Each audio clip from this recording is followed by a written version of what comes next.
الله أكبر الله أكبر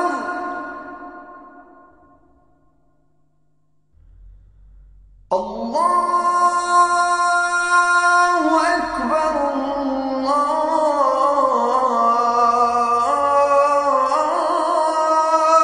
أكبر. Welcome to Let the Quran Speak. My name is Sophia, I'm your host. The aim of Let the Quran Speak is to help you gain deeper insights into Muslims and Islam, as it is practiced here and in other parts of the world. In this episode, we'll show you what a mosque looks like. We recently had the opportunity to visit a mosque that was participating in Doors Open Toronto.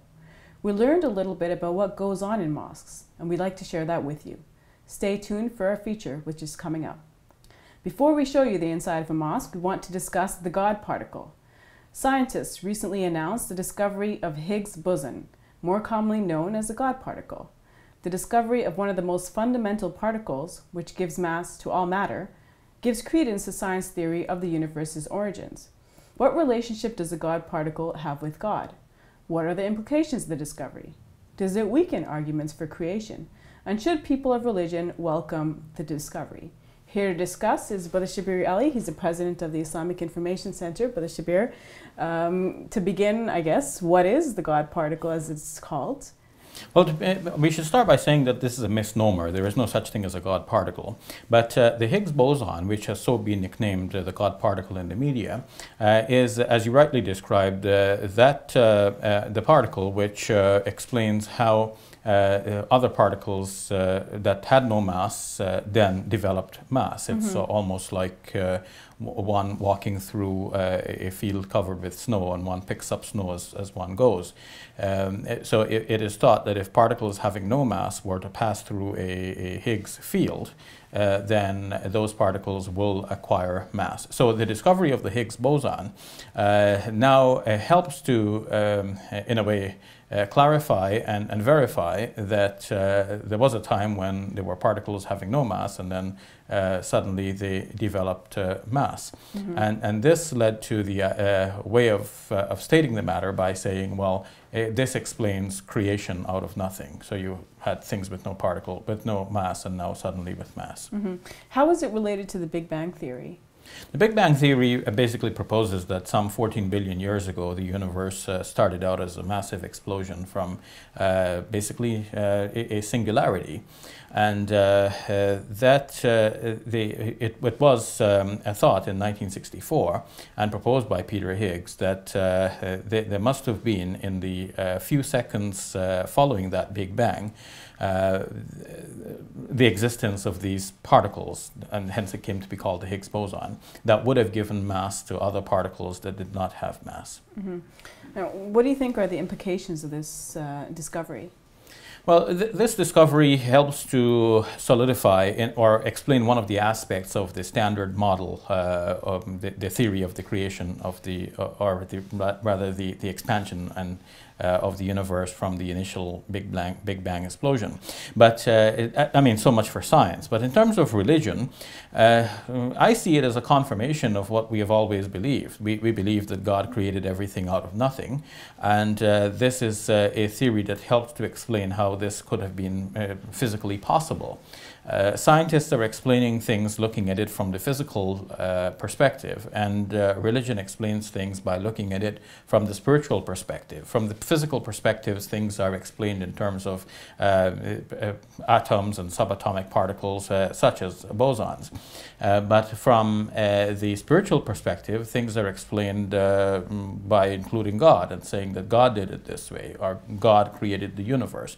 So the faith perspective says that God created the universe, and the scientific perspective is explaining the manner in which the universe was created, regardless of who created it or whether there is a who to begin with. So you think that there's no contradiction there between science and religion? No, to me there are two alternative ways of looking at the same thing, like two sides of the same coin. And to me, the person of religion looks at it from both sides, now as a scientist, now as a faith believer.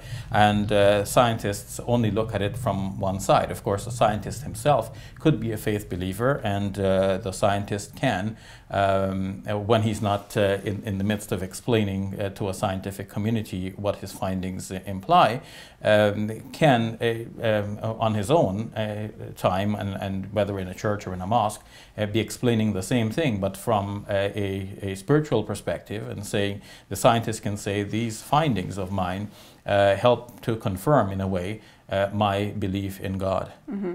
So, what some people might say, well, this sort of shows the irrelevance of God.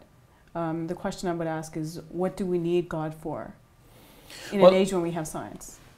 Yes, well, this science can only explain how these particles interact with each other, but how, for example, do we get the scientific law that explains this interaction? These, whether it be bosons or protons or photons or electrons or whatever subatomic particles we're speaking about, they all operate according to some predefined scientific laws. So that does not come from out of nowhere. This is embedded in the universe. You look at a triangle and you can describe it by saying, you know, the square of the hypotenuse of a right angle triangle is equal to the sum of the squares of the other two sides. Well, that's a property of the triangle by itself. But how did such a mathematically precise property emerge? And this is not only in a triangle, this is like embedded in the entire universe. Things are working according to precise scientific laws. Things happen in a very predictable and routine manner, so that as if they're following some program that was there before even the existence of these subatomic particles. So from the perspective of faith, this is easily understandable. God is the source of all of this direction in the universe. The Quran says, "Alladhi qaddara khalaqa fasawwa thumma qaddara." He is the one who created and fashioned, and then he determined how things are going to operate. So should individuals of faith be just as excited about this discovery as the individuals or the scientists are? Of course, the discovery was propelled by scientific interests, not so much by faith interests. For the faith believer, one rests assured that God created the universe without necessarily needing to know how. So it wasn't spurred by scientific interest from the faith community, but nevertheless, believers can be excited about this, as they may be excited, as lay persons are excited about any sort of discovery.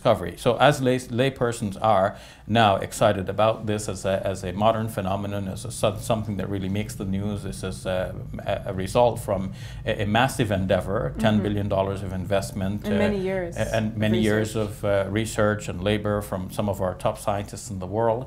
The Hadron Collider, which has been dug under several countries, used as an atom smasher. All of this suddenly has led to something, and it is an exciting discovery in that we do have some results from that massive scientific endeavor, and I think everybody should be excited about this. That our knowledge of the world and its origins is increasing. As it goes, and the more we develop science, the more we are able to cooperate with God in doing the things that God desires to be done in our world. All right, thank you for that, Brother Shabir. You're welcome. When we return, we look at a feature on the mosque.